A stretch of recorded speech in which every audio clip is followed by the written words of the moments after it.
و هنگامی که خورشید آهنگ درخشیدن کرد، گل برفی در انتظار نشسته از زیر انبوه بوران و برف سر بیرون آورد و به تماشای آدم برفی نشست.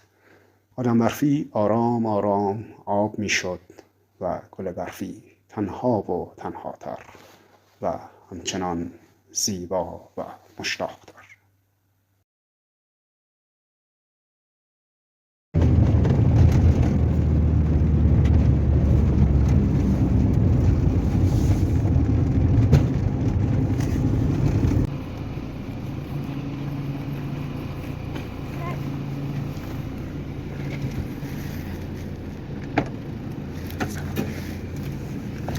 سلام امیررضا.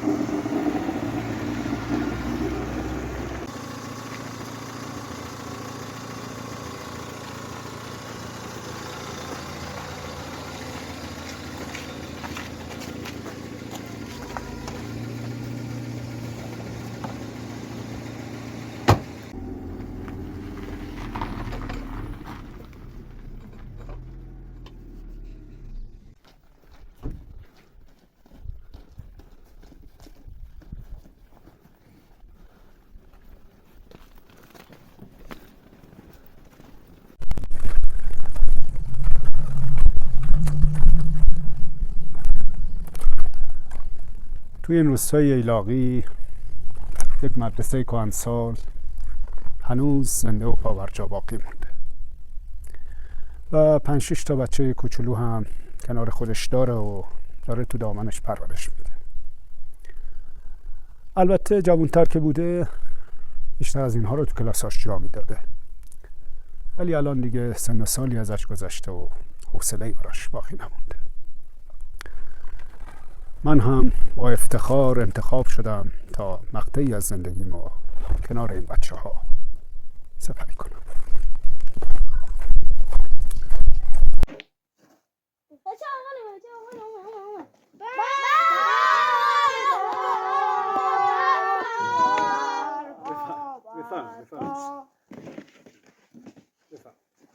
بچه ها امروز یه روز برفی و روز متفاوته و ما هم میخوایم که یه روز متفاوت با هم دیگه رقم بزنیم. کلاسمون رو آوردیم توی برفا و میخوایم که یه روز قشنگ رو با هم دیگه داشته باشیم.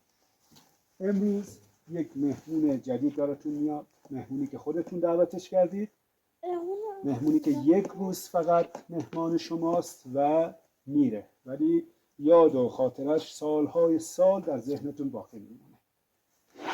خب حدس میزنید که مهمون کیه؟ آنجلینا جولی. آدم برفی. معلم قبلی. معلم قبلی. خب آدم مرد. آدم برفی منظور آدم برفی. مرد و آدم برفی. شما میمون. من دو تا انتخاب کردم. گروه درست.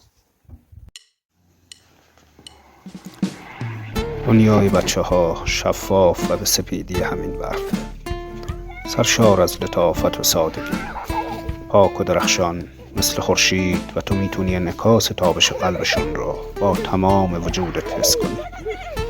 زندگی مجموعه ای از خاطرات تلخ و شیرینه که ما به یادگار میگذاریم.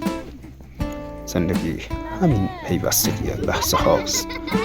هرچه عمیق‌تر لحظه ها رو درک بکنی، به همون اندازه با سکون و آرامش بیشتر مسیر پر رمز و راز زندگی رو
خب بچه ها خسته نباشید.